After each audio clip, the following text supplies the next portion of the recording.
We are back now, and the final days of the Great Kern County Fair always include the livestock auctions.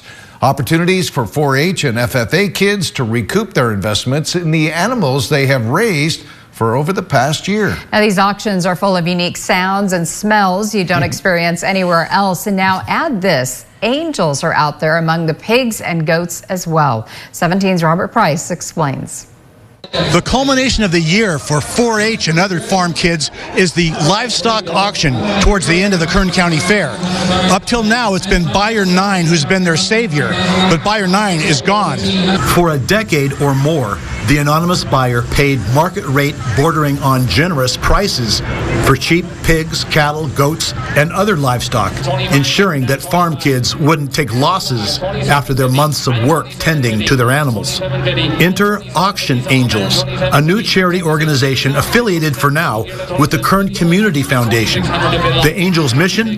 Raise money to purchase livestock from these kids ages 9 to 18 so they can afford to keep participating in this sort of educational and fulfilling activity.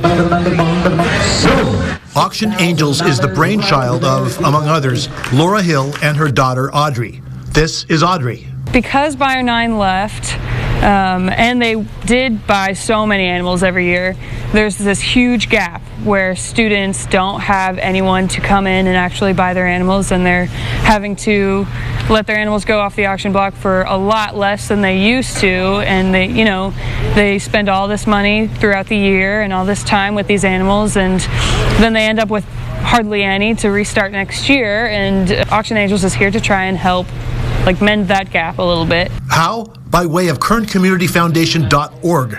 This is Laura Hill. This is a way to donate to those kids that are really working hard to raise this livestock with really low or no commitment at all other than a financial donation. Raising livestock keeps kids busy, keeps them out of trouble, teaches them responsibility and accountability. But there's another benefit as well. We're so disconnected today from where our food sources come from, right? We go to the grocery store, we buy a package of meat. You have no idea how that animal lived, what it was fed, how that animal was processed. You put it on your table, you don't ask those kinds of questions. I think there's a real opportunity for our community to get to know that and get a lot closer to that. And what better way to do it than investing in these kids that are working their tails off, honestly. Sights, sounds, smells, and responsibility every year, right here at Ming and P Street. There's an angel in the auction barn at the Kern County Fair. Robert Price, 17 News.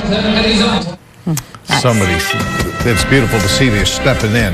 Right, because a lot of kids lost out. Yeah, they want to at least break even. It'd be nice to get a little more than that, too. Right, yeah. So, Buyer 9's gone, but benefactors are still in the barn. Oh, yes. All right, up